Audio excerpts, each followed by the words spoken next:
universal, estamos viendo simplemente un resumen. Arte de la expresión escrita o hablada, ya hemos mencionado, eso es la literatura. Se puede dividir la expresión escrita en dos formas, la prosa puede ser por un lado o el verso. En el caso de la prosa, ya hemos mencionado, esta es simplemente una especie de escritura sin ningún tipo de reglas relacionadas al verso, mientras que el verso es todo lo contrario, tiene métrica, tiene medidas, tiene cadencia y demás detallitos. Otro detalle importante hemos mencionado también, que es el uso del lenguaje. En el caso de la Edad Antigua o de la literatura antigua, en este caso hemos mencionado las tablillas de barro, la mitología amorosa, es decir, a partir del 2600 a.C. se escribe una de las primeras escrituras relacionadas a una especie de literatura, los sumerios, principalmente con los mitos, la épica, la didáctica y moral. Hemos mencionado que los mitos son simplemente narraciones acerca de hechos sobrenaturales que posiblemente hablan de un dato de la creación. En la India también hemos detallado, lo que es el sánscrito, es decir, 1500 a.C. aparecen las escrituras en la India, la épica, el sánscrito clásico.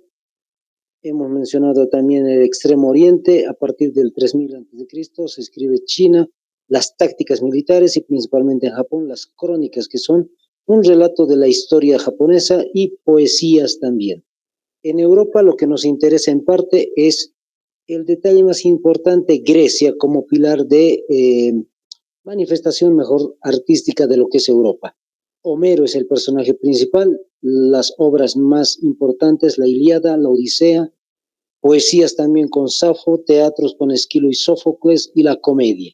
Hemos mencionado también en el caso de Roma la literatura, imitaciones, el drama y la sátira.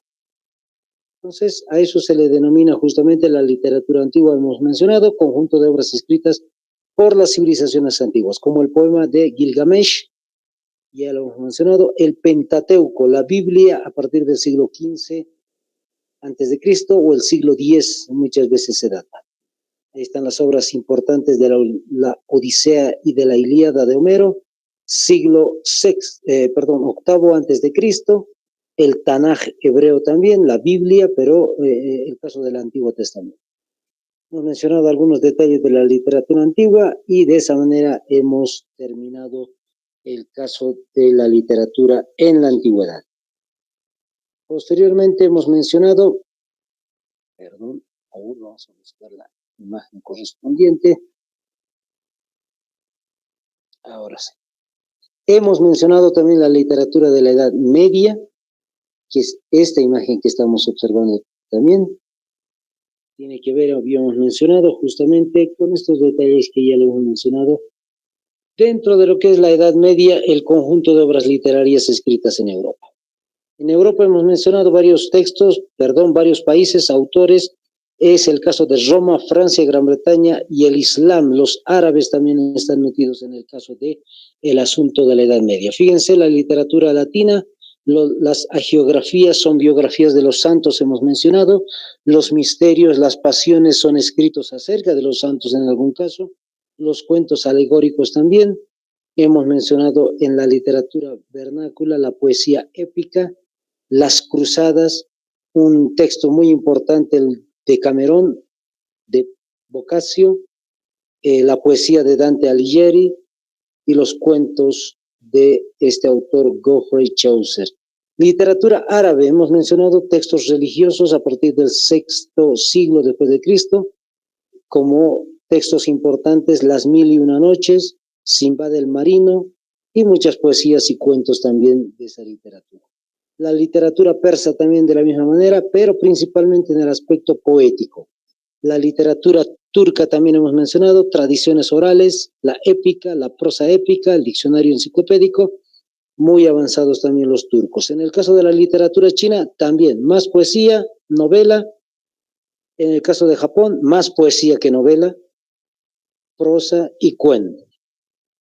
En el caso de la literatura americana, pues los mayas. En escritura y idioma náhuatl principalmente. Listo. Estamos haciendo un pequeño repaso rápido de lo que es la historia de la literatura, ya no lo vamos a mencionar más adelante, salvo en algún detalle, pero que no tiene que ver con el tema, el boom de la forma de escritura latinoamericana, ¿no? El boom latinoamericano. Ahí está, la historia universal vista desde la perspectiva también de la literatura moderna, hemos mencionado el día de ayer, tiene que ver con la literatura renacentista principalmente y la literatura barroca. La literatura moderna se desarrolla, como están viendo ahí la definición, conjunto de obras literarias de la Edad Moderna, tiene que ver con estos aspectos que ya el día de ayer habíamos mencionado, la ciencia y el arte. Lo novedoso de la literatura renacentista tiene que ver con autores como William Shakespeare, Miguel de Cervantes y otros personajes, y con estas obras que ya hemos mencionado el día de ayer. Romeo y Julieta, Hamlet, Otelo, Rey Lear, Macbeth, Antonio y Cleopatra. En el caso de William Shakespeare, inglés, habíamos dicho, y en el caso de Cervantes, español. El ingenioso hidalgo Don Quijote de la Mancha ha sido escrito por este personaje, Miguel de Cervantes, autores, por decir así, de la literatura moderna, uno de los principales personajes entre Shakespeare y Cervantes. Malone, también Christopher Malone, es otro de los personajes interesantes. En Francia, Molière, más conocido con ese nombre. Ben Jonson o Benjamin Johnson, otro de los escritores importantes del tiempo de la literatura del Renacimiento. En el caso de la literatura del barroco, habíamos mencionado, son estilos de escritura un poco más elaborados en el sentido de que hacen mención a diferentes figuras literarias que más adelante vamos a ver, ornamentaciones, juego de palabras, búsquedas de emociones, etc. Las ideas que están observando, la vida, la lucha, esas son las temáticas de la literatura del barroco. En Europa también ha habido diferentes tipos de representaciones por parte de los diferentes países que ya hemos mencionado. Listo. Entonces, así terminamos con este detallito acerca de lo que es un poco la historia de la literatura, específicamente en la literatura, ¿no? Y vamos a mencionar ahora este otro aspecto. Ahora sí, compañero, comenzamos con el nuevo tema del día de hoy, la literatura como tal. Los distintos tipos de géneros literarios. Vaya tomando nota, título, géneros literarios, y vamos a hacer mención entonces de los distintos tipos de géneros literarios, 5 por si acaso, y esos 5 géneros literarios nos va a hacer entender un montón de situaciones y temas que ya hemos visto con autores, pero que los vamos a explicar un poquito más en detalle. En el caso de los géneros, aparece el primero, anótese, el género narrativo. El género narrativo. El día de mañana vamos a ver el tema de las figuras literarias que tienen que ver, por si acaso le adelanto, con metáforas, hipérboles, sinécdoque, etcétera. Y el día de hoy estamos viendo de forma un poquito más general los géneros literarios. El género narrativo. Definición del género narrativo, dice, es la manera de contar una secuencia de sucesos o acciones realizadas por personajes en un tiempo determinado. Entonces, este es el tipo de literatura más conocida para nosotros, es decir, son las novelas que habitualmente nosotros vemos, pueden ser cuentitos también, pero principalmente, ¿qué dice la definición? Es una secuencia de sucesos. Cada vez que nosotros leemos un libro de novelas, de cualquier tipo de situaciones, puede ser tragedia, puede ser, qué sé yo, comedia o cualquiera, siempre nos da una secuencia de sucesos, siempre hay un tiempo elaborado dentro de del modo de narrarnos el cuento o la novela, el autor. Fíjese, hay un determinado número de personajes en un tiempo también determinado. Entonces, la novela no es que va a ser, por decir así, infinita en el sentido de que hayan tomos y tomos de novelas, sino que simplemente va a ser un espacio, un tiempo específico para desarrollar una novela o lo que fuere en el caso de lo narrativo. Lo interesante de esto, aspectos importantes, anótese, es real, es decir, puede ser real, mejor dicho, o imaginario. Si usted escribe un texto, puede hacerlo de sucesos verídicos, es decir, de algo que de verdad le está sucediendo a usted o que ha observado que está sucediendo a alguna persona, o puede ser de la otra manera, puede ser algo imaginario en el sentido de que simplemente se imagina que hay una persona llamada, qué sé yo, pues, eh, no sé, un nombre cualquiera, Ariel. Y este personaje pues va a tener algunas características y esta persona va a tener una situación en específico, puede ser, qué sé yo, un guerrero de algún cuento de hadas y demás, ¿no? Entonces a eso se está refiriendo con algo imaginario. La finalidad, ¿qué es lo interesante de este tipo de género narrativo? Anótese, lograr que el lector se pueda imaginar lo que se cuenta. Entonces, el modo de contar la situación no solamente es al estilo de la historia que nosotros narramos a veces.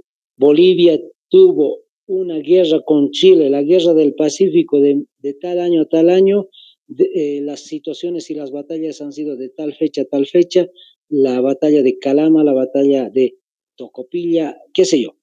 No se lo cuenta de forma cronológica y, perdón que utilice el término, de forma muy seca, es decir, de forma que sea simplemente con función referencial, simplemente dándonos datos e informaciones rápidamente elaboradas, sino en este caso es tratando de que el lector pueda lo más posible lograr divisar la imagen de todo lo que se está contando. Si una persona empieza a hablar, ejemplo, Gabriel García Márquez, un autor colombiano, este personaje quiere tratar de que usted entienda que ha habido una lluvia inmensa y que esta lluvia ha llegado hasta un nivel del cuarto y de que incluso ha inundado las calles de una ciudad, pues fíjese, estamos haciendo o estamos tratando de hacer imaginación, trabajo imaginativo dentro del lector. Entonces, eso es la finalidad que trata de lograr lo narrativo. Le vuelvo a repetir, no solamente es un cuentito de fábula muy sencillo, sí es parte, pero no solamente es tan rápido y fugaz, sino que lo describe, tratando de que el lector simplemente quiera y pueda imaginar lo que uno está narrando en una novela, por ejemplo. Un caso interesante, ¿cuáles son las características de lo narrativo? Vamos a ir anotando, vaya usted apuntando, compañero. Yo sé que le está sacando capturitas, son 5 aspectos importantes de lo narrativo, pero vamos a mencionar cada uno de estos. Existe el personaje dentro de lo narrativo. ¿Qué es el personaje? Anótese, es el que aparece en la historia. Hay personajes principales, hay personajes secundarios, por si acaso. Le vuelvo a repetir. El personaje simplemente es aquel que aparece en la historia. Es aquel que aparece en la historia. Pero, va a ir tomando apuntes. Le decía, hay personajes principales que hacen seguimiento constante de la persona y personajes secundarios que aparecen de vez en cuando, de momento en momento, e incluso solamente aparecen una vez o 2 veces. Entonces, esos son los personajes secundarios. Puede haber terciarios, sí, de menos importancia, claro que sí, que ni siquiera se los nombra, ni siquiera tienen un nombre. Simplemente se les dice a la persona que apareció en un momento y listo, nada más. Segundo detalle, las acciones. Es otra de las características del género literario. Las acciones en este caso son los actos que se realizan dentro de esta novela, cuenta, fábula, etcétera, pero principalmente, como usted ya sabe, que realizan los personajes. Le vuelvo a repetir, las acciones entonces son todos los actos que están desarrollando los personajes dentro de un texto narrativo. De esto. Pueden ser acciones positivas, sí, acciones negativas o acciones simplemente que se dan en el momento, que en algún caso pueden ser ni positivas ni negativas, simplemente puede ser un suceso que haya acontecido. Qué sé yo, una persona corriendo por un momento dentro del parque o dentro de una, qué sé yo, dentro de lo que podría ser una especie de paisaje y aparecieron las personas, nada más, solamente es un momento y nada más. Siguiente detalle, el tiempo. El autor piensa muy detenidamente el tiempo de desarrollo de sus personajes. Le vuelvo a repetir, el autor va a pensar un tiempo determinado. Es decir, es un periodo exacto, por decir así, en el cual desarrollan esas acciones que hemos mencionado aquellos personajes de los cuales hemos hablado. El tiempo puede ser en diferentes formatos. En algún momento se puede simplemente mencionar en un cuento breve un momento en específico que nos puede narrar la mañana que sucedió un hecho. Listo. Todo lo que va a acontecer va a ser en una mañana. Puede ser también todo un día, o pueden ser días o años en los cuales se ha desarrollado un montón de sucesos y hechos dentro de lo narrativo. O incluso puede ser lo imaginario. Fíjese en el cuento que le había mencionado de Gabriel García Márquez, se narra todo lo que ha sucedido con una especie de diluvio, por decir así, es una especie de lluvia tan fuerte que se ha desarrollado en una ciudad, en un pueblito, Macondo, si no me equivoco. ¿Y cuál es el detalle interesante? Todo lo que nos ha contado el narrador, en este caso Gabriel García Márquez, se resume al final diciendo de que todo lo que la actriz principal, en este caso Isabel, se había simplemente imaginado. ¿Qué quiere decir eso? Que todo lo que se desarrolla en el cuento, por hojas y hojas, capítulos del cuento, se resume simplemente a unos cuantos segundos de imaginación de la actriz principal. Fíjese, hasta lo imaginario nos lleva a tiempos distintos. Vamos con el espacio. ¿A qué se refiere? Justamente el lugar donde se desarrolla todo lo que son las acciones de los personajes. Entonces, el espacio es el lugar. Se puede contar de un lugar exacto en la ciudad de La Paz en un día determinado en la zona sur. Hay una novela que habla sobre eso, por ejemplo, no me acuerdo el nombrecito ahora, es un autor boliviano, y ese personaje narra algo que le había sucedido de un día para el otro. Y todo el espacio va a ser la ciudad de La Paz. No se mueve más allá de eso. No hay viajes a Oruro, no hay viajes a Cochabamba, hace mención en algún momento de Cochabamba tal vez, pero siempre está circundando todos sus personajes en el caso del departamento y en el caso específico de la ciudad de La Paz. Listo. El otro detalle, el narrador. Este es el detalle importante. Por eso se llama el género narrativo. El narrador es lo más importante, compañero. Va a ir tomando 3 datos importantes. El primero, el más entendido, cuenta los hechos. Ese es el primer aspecto. Entonces el narrador va a contar los hechos, no de forma desordenada, sino de una forma secuencial, es decir, tiene todo un orden y que está justamente relacionado a la novela, al cuento, es decir, una introducción, una especie de nudo y un desenlace también dentro de la novela. Hay un orden específico. Número 2, ¿qué más hace el narrador? Juzga los sucesos, juzga los hechos. De vez en cuando el narrador no solamente nos dice es una fría mañana de domingo que sucedió en el año tanto, no nos dice solamente eso, sino que también dice que cuando se están desarrollando ya los sucesos con los personajes, termina un capítulo y comienza otro. Y en el otro capítulo, pues a veces el narrador dice, después de que, qué sé yo, voy a inventarme, después de que Isabel lloró muchísimo por Gabriel, ¿cuál es el problema? Pues lamentablemente hay un personaje que es muy malo dentro de lo que es la novela. Vamos a seguir viendo qué es lo que sucede en la narración.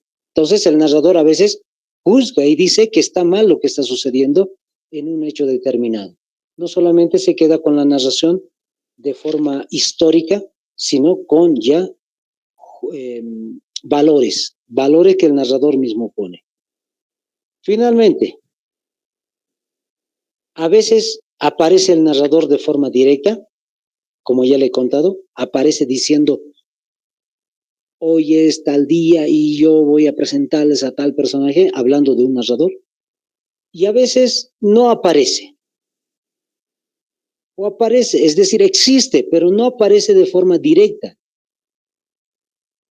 No sé si alguna vez ha visto la serie La casita en la pradera. Por ejemplo, esa novela, esa serie en realidad es hecha a base de cuentos que ha escrito Laura Ingalls Wilder, que es una escritora norteamericana. Ella, por ejemplo, siempre está narrando los sucesos al inicio o al final de cada cuento o de cada narración. En este caso, conocemos a la personaje, es la misma actriz o personaje principal de los cuentos, Laura Ingalls, haciendo un montón de acciones en un tiempo determinado, en un espacio determinado, y es la narradora. Pero a momentos hay un narrador que no se lo conoce para nada. Empieza a detallar, por ejemplo, es un caso, tal vez no va directamente con el tema, pero le doy un ejemplito. Eduardo Galeano. Eduardo Galeano, este personaje, por ejemplo, cuenta Las venas abiertas de América Latina, que es un texto un poquito más histórico, y este personaje va narrando varios detallitos. ¿Qué es lo que pasó en la Guerra del Pacífico? ¿Qué pasó en Ouro Preto, en Brasil? ¿Qué pasó en Zacatecas, México? ¿Qué pasó en diferentes lugares de América Latina? Lo va contando, pero en ningún momento directamente él dice quién es el personaje de la narración, si él o si simplemente él hace mención o generaliza el sentir de América Latina. Entonces, más o menos es un narrador anónimo, por decir así. Listo, compañero. Eso es el aspecto interesante de las características de lo que va a ser el género literario. Exponentes del género literario, de la narrativa. Esopo, usted conoce seguramente, espero que sí, las fábulas de Esopo. Puede sacarle capturita, claro que sí, ahí está. Grecia, 600 antes de Cristo hasta el 564 antes de Cristo nació este personaje, desarrolló justamente las fábulas. Entonces, personajes imaginarios, en algún momento ya habrá leído los cuentitos, como le digo, son pequeñas narraciones con personajes, por ejemplo, puede ser un león, puede ser un pequeño ciervo, que están hablando, que están comentando entre ellos, y lo interesante es que al final da una moraleja, siempre da una enseñanza de qué es justamente lo que se va a aprender dentro del cuentito, o dentro de la fábula en este caso. Garcilaso de la Vega, ¿qué es lo que va a desarrollar? Pues muchos escritos, también era cronista y también era historiador. Por si acaso, nació en Cusco, en Perú, en 1539, como está viendo, y fallece en España. Escritor, cronista, ¿qué es cronista? Lo escritor ya sabemos, pueden ser novelas, cuentos, fábulas. Lo cronista significa que ha empezado a escribir detalladamente los datos históricos de alguna región, o en este caso tal vez historia del Perú. Charles Dickens nació en tal fecha, escritor, si no me equivoco, ha desarrollado novelas importantes. Y luego viene el otro personaje, Julio Cortázar. Nació en Bruselas y fallece en París. Escritor, novelista, famoso en cuestiones de las novelas.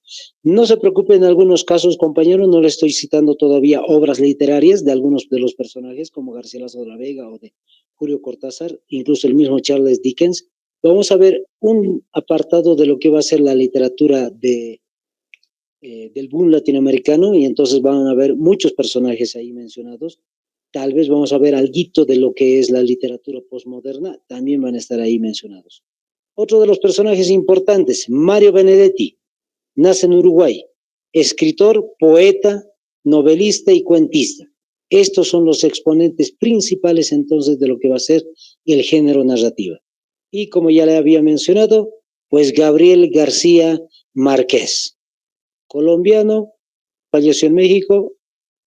Y este es un dato bien interesante, lo va a subrayar una vez que anote, o anótelo, Gabriel García Márquez, principalmente escritor del realismo mágico. Si alguna vez tiene la ocasión de leer un poquito de Gabriel García Márquez, a ver, hágalo. Menciona este detalle del realismo mágico. ¿Qué significa? Que expone de tal manera varios de sus párrafos que te hace imaginar específicamente lo que está sucediendo dentro del cuentito. realismo, o sea, es algo real, verdadero, pero mágico en el sentido de que te hace imaginar todo ese detalle, todos los detalles del cuento, de la narración. Listo, compañero. Ese es el primer tipo de género literario, entonces, que conocemos, que va a ser el género narrativo. Vamos al segundo, el género dramático. Fíjese la imagen. Espero que lo entienda. Género dramático. El drama, teatro. Fíjense, ¿qué dice la definición? Es todo texto literario escrito para ser representado ante un público. Anótelo, subráyelo, sáquele capturita, pero no se olvide de la última parte. ¿Qué había sido el drama? Había sido como cualquier texto literario, pero principalmente la finalidad, ¿cuál es? Ser representado ante un público. Eso es lo principal, compañero. No se vaya a olvidar. Ser representado ante un público. Viene la palabra drama del griego hacer o actuar.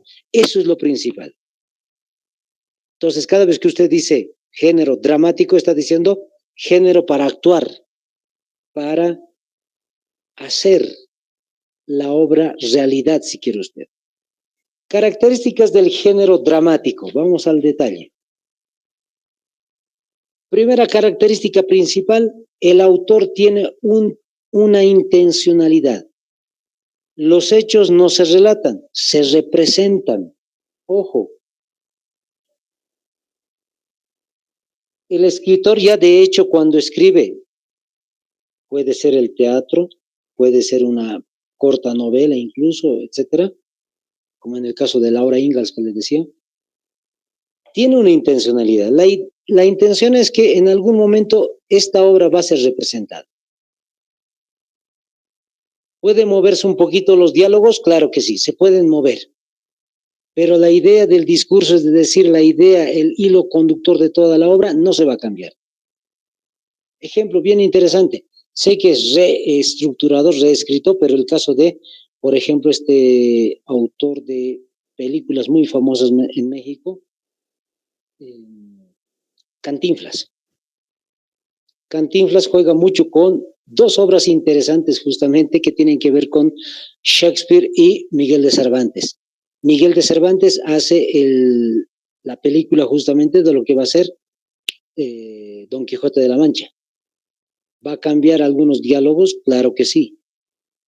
En el caso de Romeo y Julieta, incluso si no me equivoco, en algún caso cambian los nombres inclusive, pero el suceder de todas las cosas es muy parecido al hilo conductor de la obra original de Shakespeare. Entonces, fíjese, va a ser un poquito el cambio, pero sigue siendo el mismo tipo de detalle, la representación, como le decía.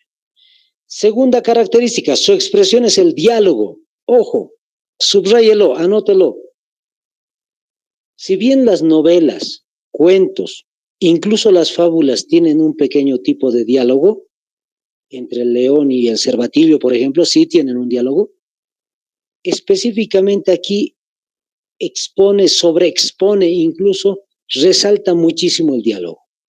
Solo vea, le vuelvo a repetir, el caso de Don Quijote de la Mancha.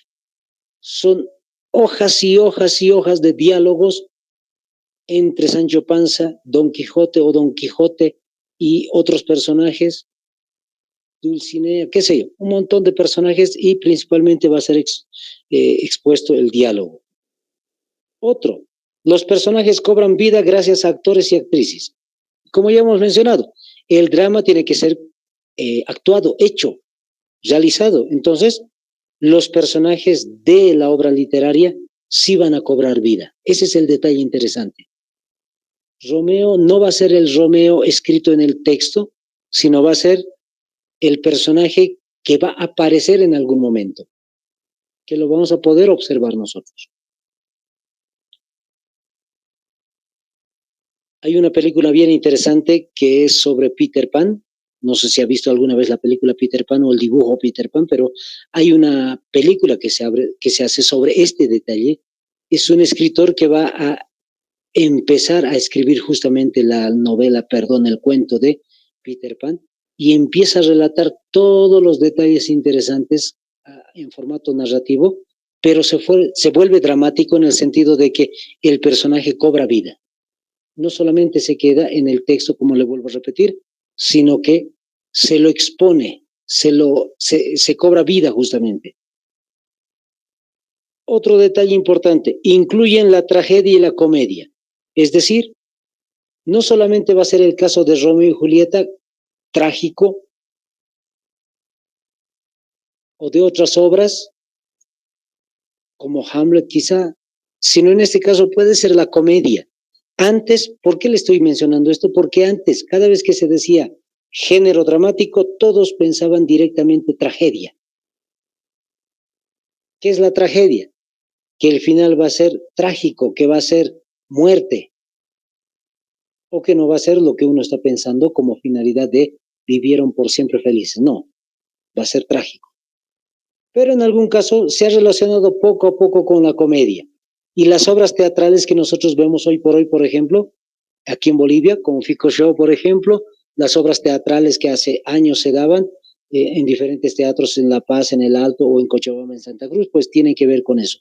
Son casi comedias, muchas de las formas que son representadas aquí en Bolivia. El plato paceño, por ejemplo, es una representación más o menos eh, relacionada a la comedia. Finalmente, ¿qué dice? Representación frente a un auditorio. Entonces, no se olvide, sí o sí tiene que ver con un público. Esa es otra de las características principales. En el género narrativo hemos mencionado el lector. Puede ser una persona individual, dos personas, un grupo de personas, pero en este caso sí o sí va a ser un auditorio, va a ser un público entero el que va a escuchar y observar los diálogos de tal texto literario. Vamos a mencionar otro detalle importante, las etapas. Las etapas de lo que es justamente el género dramático. El periodo clásico del 800 al 200 antes de Cristo, estamos haciendo mención a lo griego principalmente, el periodo clásico. La época romana clásica, fíjese, los años están ahí, no lo vamos a mencionar.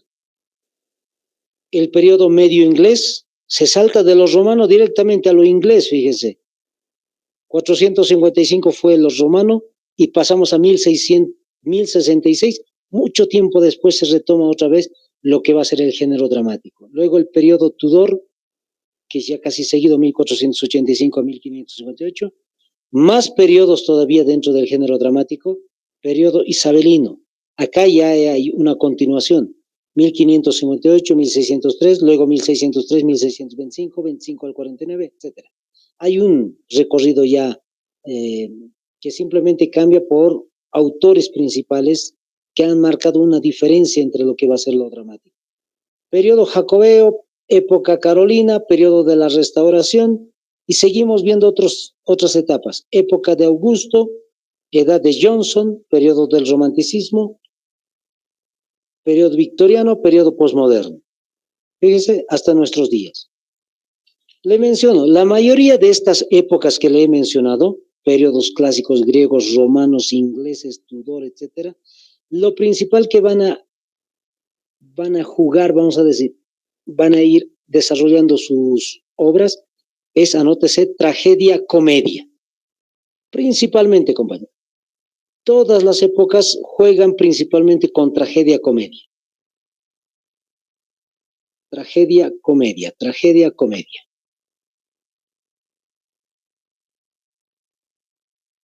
En el caso del periodo clásico, por ejemplo, hay dos autores muy conocidos, reconocidos, Sófocles y Eurípides. Son dos autores principales de Grecia. En el caso de los romanos, va a ser Séneca. Es el único autor romano, Séneca. Los otros periodos, lamentablemente, hay obras literarias, pero curiosamente son anónimas. No hay mucho que resaltar dentro de esos periodos. En el periodo isabelino sí aparece un personaje del cual ya le he hablado mucho, William Shakespeare. Christopher Marlowe también es del mismo periodo. El día de ayer ya hemos mencionado a esos dos autores, Shakespeare y Marlowe. En el caso del periodo jacobeo también está Shakespeare nuevamente y ahora sí está Ben Jonson, el que hemos mencionado hace momentos atrás, Benjamin Johnson, ¿no?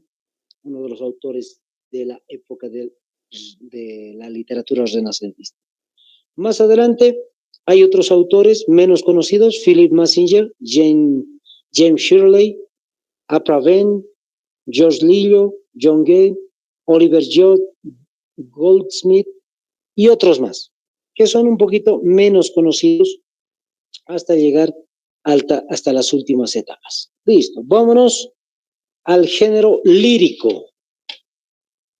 En la Grecia antigua, el género lírico hacía referencia, le decía en algún momento, a poemas cantados, literalmente poemas cantados. En el caso del género lírico, ahora vemos son poemas principalmente, y esta es la definición, anótese o saque captura. El autor transmite, ojo, sentimientos, emociones, pensamientos subjetivos sobre su inspiración. Entonces no es ya el modo griego de cantar los poemas, lo lírico, sino el género lírico hace referencia a transmitir sentimientos. Es decir, una persona puede tratar de no solamente escribir poema por escribir y dar un verso con otro verso, sino en este caso es que el lector, imagínese usted, queremos que usted imagine lo más posible lo que está diciendo en las estrofas, pero no solamente imaginar, sino que le llegue hasta el corazón. Es decir, si habla un poema del amor, pues que de verdad el lector lo pueda sentir.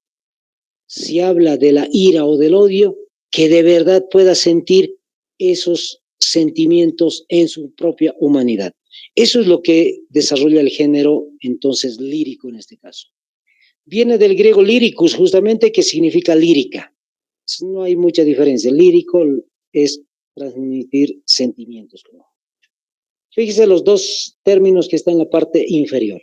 En poema, principalmente es escrito en verso. Todo lo que tenga que ver con el género lírico es principalmente poesía. Pero, ¿qué más dice? Existen también en textos líricos, es decir, en prosa. Hay textos que pueden ser escritos en reglón, seguido, pero igual tienen la intencionalidad de producir sentimientos. No siempre van a ser versos, rimas, pero sí va a haber esa transmisión de sentimientos. Características, entonces. Las características de lo que va a ser justamente lo lírico tiene que ver con el verso. Como ya hemos dicho, es el poema y dentro del poema está el verso. Anótese, verso. ¿Qué es el verso? Son palabras con medida y cadencia, anótese. En otras palabras más sencillas, son palabras con reglas. Es decir, cada vez que nosotros decimos verso, no estamos diciendo simplemente una rima de la que nosotros conocemos, acción, qué sé yo, transmisión, ¿no? No se refiere a eso. Verso en este caso es una estrofa. Son palabras, le vuelvo a repetir, con una regla. ¿Cuál es la regla? Tiene una medida y tiene una cadencia. Ojo, le vuelvo a repetir, medida y cadencia. Ahorita vamos a ver esos dos detalles. Entonces, lo que el verso hace es una estrofa. Vamos al segundo punto. ¿Qué es? La estrofa, justamente. ¿Qué es la estrofa? Uno o más versos que tienen rima. Ahora sí. Es un pequeño escrito, le vuelvo a repetir, pero que en este caso sí tiene rima. El verso y las rimas son distintos. El verso es todo lo que se escribe, puede ser una línea, dos líneas. La estrofa es justamente ya 1, 2, 3, 4, 5 líneas, y a eso que se le llama la estrofa, pues va a tener rima. Ahorita vamos a mencionar la rima. Lo subraya la palabra rima si quiere. Tercero, métrica. ¿Qué es la métrica? ¿Qué es la medida? Lo que le dije hace ratito, el verso tiene medida y cadencia, tiene medida. Esto es la métrica, es la medida. Anótese, cantidad de sílabas. Entonces hay un número determinado de sílabas que se utiliza. ¿Cuántas sílabas tiene la palabra medicina? Medicina. 4. 4 sílabas. Entonces, para formar un pequeño verso se necesita pues diferentes palabras. No sé, me voy a inventar, ¿no? Yo estudio o yo sueño con la medicina. Entonces hay que contar todo lo que yo he dicho. Yo sueño con la medicina. En total 9 sílabas, compañero. En una sola línea tenemos 9 sílabas. En la siguiente oración, si quiere usted, tiene que haber también 9 sílabas. Cualquiera sean las palabras, pero tiene que llegar a 9 sílabas. Y la siguiente también 9. Y así se forma una estrofa, con 9 sílabas cada uno. ¿Hay algunos versos sin métrica? Sí, lamentablemente, por decir así, sí tienen algunas que no tienen métrica. Es decir, una línea puede tener 13 sílabas, la otra puede tener 11, la otra puede tener 10 y la otra 1. Es decir, sol, punto. Entonces, tienen diferentes tipos de métrica. Hay otras métricas que son de 12 sílabas. Todas tienen que concordar 12, 12, 12 y de estrofa en estrofa también 12, 12, 12, 12. Otro detalle, la cadencia. ¿Qué es la cadencia, compañero? Es la tendencia a repetir esquemas. Entonces, se repiten varios de estas estrofas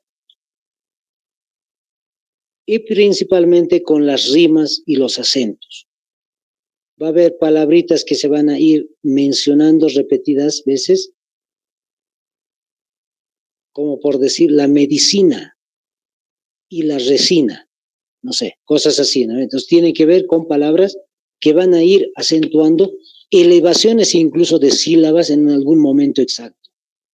Si hemos comenzado una línea y a la mitad de la línea hay una elevación de voz, una especie de acento, pues en la segunda va a tener que haber una elevación de voz también en la segunda línea y en el mismo momento en el medio de la oración. Es como hacer como una especie de música, si usted quiere. Vamos con el ritmo. ¿Qué es el ritmo? Repite un fenómeno de manera regular. Eso es ritmo. Lo que ella le decía, los acentos al inicio, a la mitad o al final. Puede haber también una especie de ritmo en todas las estrofas o en todo el poema. Algo más que me estoy olvidando. Sí. Lo que me olvidé es la rima. ¿Qué es la rima? Es la repetición de sonidos con vocales. Estas vocales tienen que tener sonido, es decir, son tónicas. Entre paréntesis puede colocar vocales con sonido, entre paréntesis saladito, tónicas. Casi siempre se las ubica en la última parte de los poemas. ¿Listo? Ahora sí, nos vamos a los exponentes de lo que va a ser justamente la lírica. Sófocles, autor de lo que va a ser el texto Edipo Rey. Esquilo, autor de Prometeo encadenado, otra de las obras importantes. Pablo Neruda escribe el Crepusculario, y es un autor ya no antiguo, sino es moderno, por decir Pablo Neruda, moderno contemporáneo en realidad, escritor chileno, por si acaso, Pablo Neruda. Los Heraldos de César Vallejos, otro autor importante que escribe también líricas de ese tipo. Hay muchos otros autores, como estaba observando usted, que han escrito. Otro de los personajes principales va a ser Lope de Vega, La Filomena. Él escribe esa interesante obra lírica. También el Cantar de Miocid, que no aparece acá, no hay un autor principal de El Cantar de Miocid. Listo, vámonos al caso del género poético. El género poético, pues tiene que ver con lo que ya hemos mencionado en parte, el verso, la estrofa, la métrica y todo lo demás. Vamos a ver cómo es la definición del género poético. Ciencia que estudia las artes y la literatura. Fíjese, es diferente, no solamente dice es el que escribe poema, dice es la ciencia que estudia las artes y literatura. Principalmente, cada vez que decimos género poético, entonces estamos hablando de las artes en general y de forma particular la literatura. Dentro de la literatura, fíjese, hay dos componentes. Número uno, versos. Es muy parecido a la lírica, sí, escribe versos. Pero el segundo es un poco más interesante, es el estudio que un autor hace sobre su propia obra. Entonces, hay autores que a veces pueden dar una especie de biografía, bibliografía en este caso, de las obras que ha desarrollado a lo largo de su vida. Entonces, esas dos formas de género poético existen, son las mismas características que le mencioné, pero los exponentes son distintos. ¿Por qué? Porque son obras más expresivas y en algún caso son exponentes más importantes que no solamente escriben literatura, sino que escriben obras enteras, no solamente poemas me refiero, sino simplemente van a ser novelas, cuentos, y que son muy exitosas en este caso. Víctor Hugo, por ejemplo, es uno de los autores importantes que escribe Lucrecia Borgia. Tal vez lo he escuchado alguna vez. Víctor Hugo es un personaje muy conocidísimo en la literatura. William Shakespeare, otra vez, Shakespeare, ahí está Hamlet, Romeo y Julieta y otros más. Pedro Calderón de la Barca. Este personaje es español, escribió el texto La vida es sueño. Y todo el recorrido del texto está en verso, compañero. Es una novela, para que me entiendan. Lo lírico tiene que ver con poemas, el género poético tiene que ver con una novela entera, un cuento, una fábula puede ser, pero en formato de poema.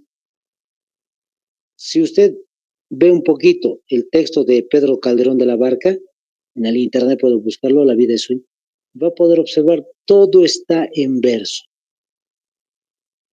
Lope de Vega, Flor de verano, es otro de los textos importantes.